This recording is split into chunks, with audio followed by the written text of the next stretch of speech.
สบายดีFC ทุกคนเนาะเมื่อนี้ก็มาพบกับสาวรุ่นสาวของเวียงเนาะทุกคนเนาะเมื่อนี้รุ่นก็จะพาทุกคนมาเลาะเก็บผักอยู่หน้าเนาะทุกคนเนาะเพราะว่าช่วงนี้ก็อากาศหนาวเนาะทุกคนเนาะก็เก็บตอนซับนี่แหละทุกคนเนาะประมาณ9 โมงในตอนนี้เนาะทุกคนเนาะเก็บไปเลยเนาะรุ่นก็จะเอากระสานี่ไปเก็บกระสาแล้วก็มิดไปเลยทุกคน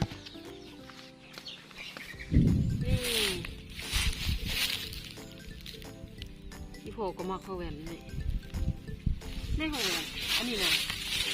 ค่ะแซ่บบ่ผักนอกอันนี้ก็หลายนะทุกคนเนาะนี่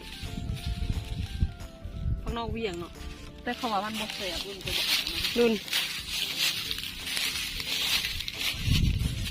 นี่งามมาทุกคนเนาะคืออะไรแต่นั้นอ่อนไหมนี่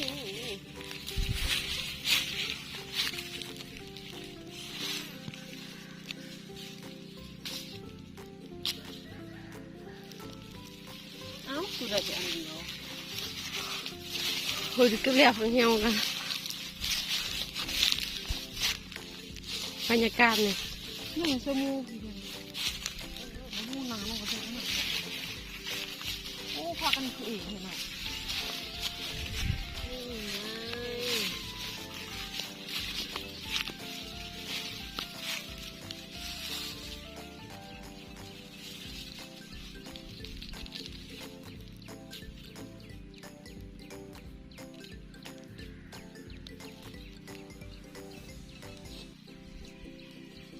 โอ้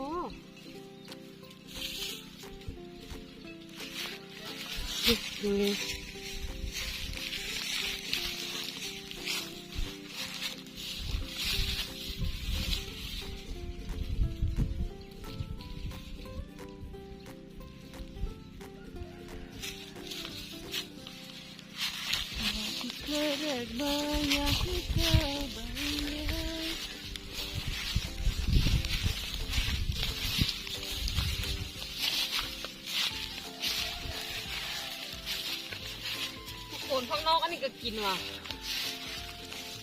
พี่กินไหม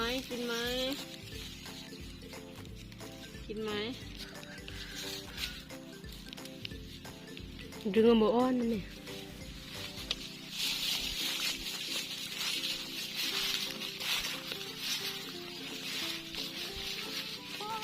หลายๆเราผักกันหนกหลายนะอ้าวกี่ให้ยังกี่คือมาอยู่เขินเหรอโอ้ทำไมมันอยู่เขิน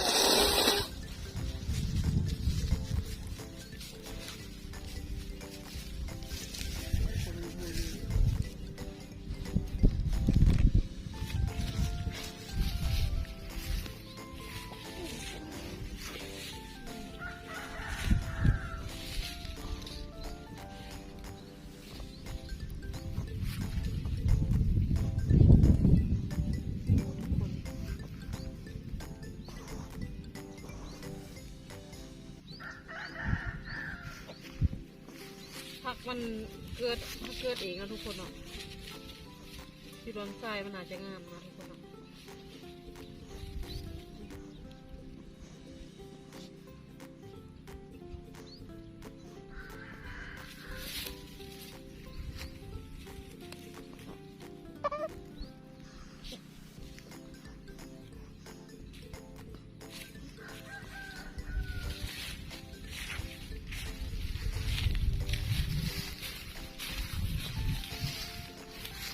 เบอร์เยอะเนาะปีกายให้งามเลยถ่ายหน้าป้าไว้เป็นทิศสองทิศเขียวให้เอาเลยกี่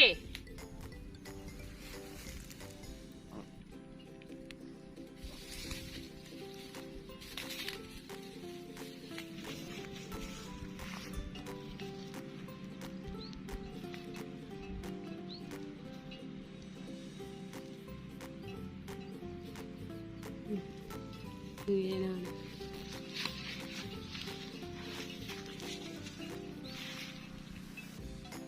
นพักนอกแนกนะทุกคนเนาะพักนอกแนกมูยังหน่อยหลายนะทุกคนเนาะเพราะมันยังบ่ทันใหญ่นะทุกคน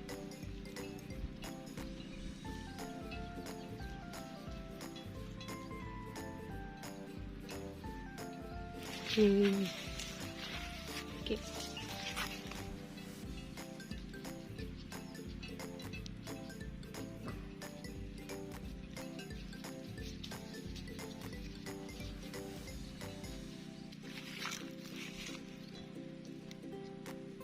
หน่อยเฮงเนาะ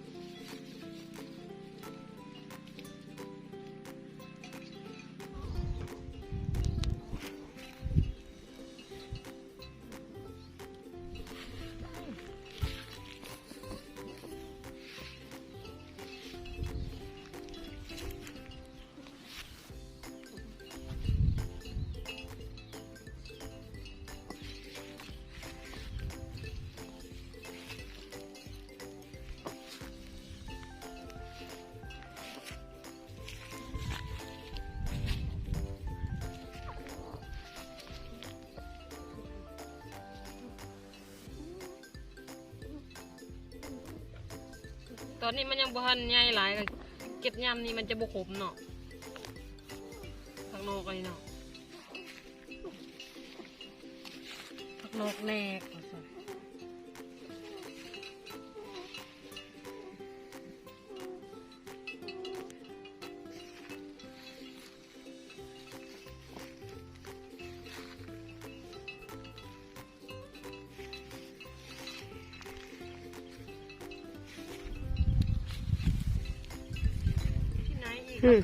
พี่ได้โดน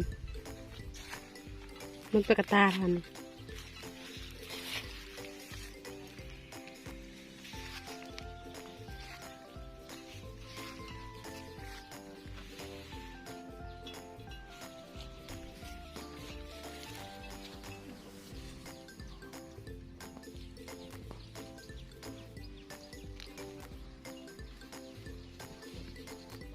ทุกคนอันนี้ยาวเนาะ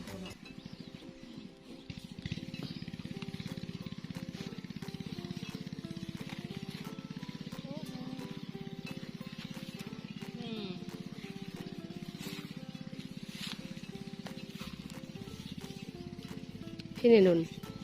นี่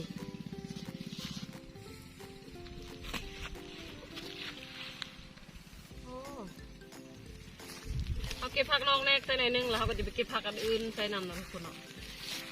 มันจะได้แซ่บ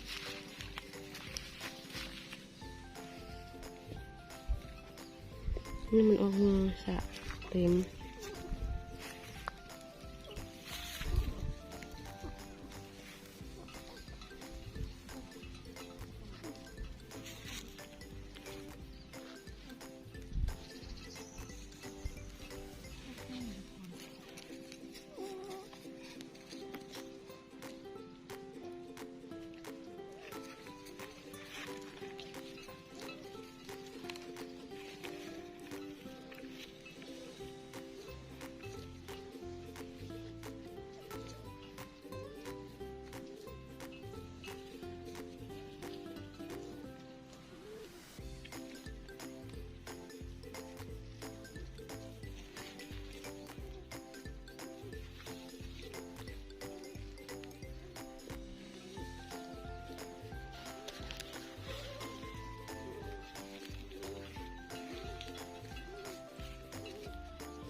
นี่ทุกคนหลังจากเก็บผักกระไดซ้ำนี้นะทุกคนเนาะ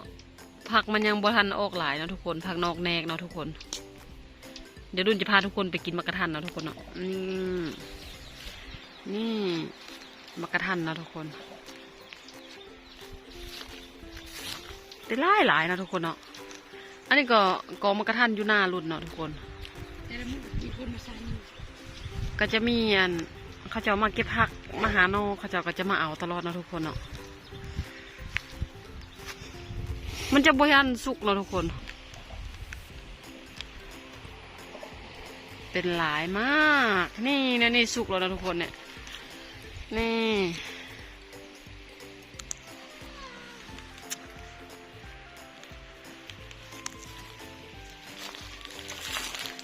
ต้นมันก็บ่ใหญ่หลายนะทุกคนเนาะ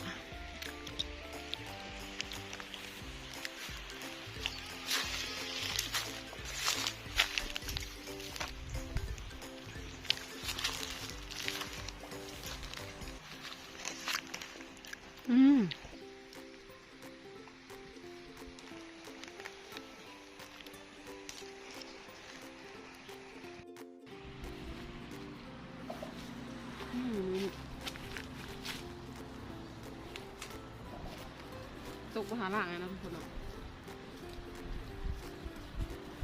นี่หวาน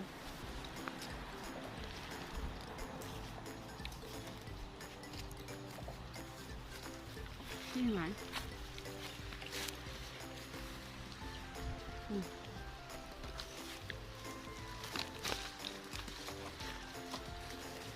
มันจะพิษเป็นยังไงล่ะทุกคนเนาะรุ่นเอาด้วยนี่ได้ไหม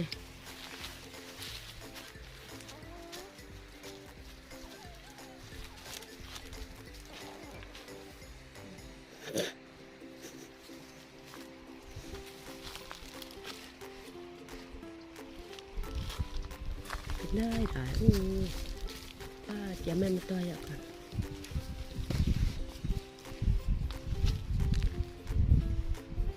หวานหวานทุก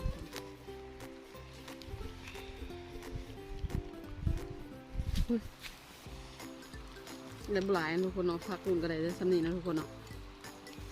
นี่ไปรุ่นจะไปเก็บผักกูดน้ำใส่อีกนะทุกคน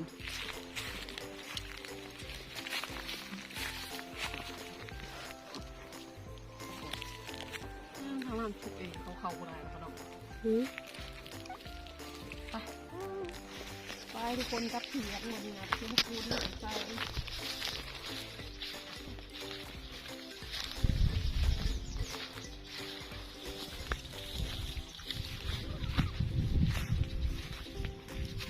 ไม่รุ่นบัจจุทำคุณมากในรุ่น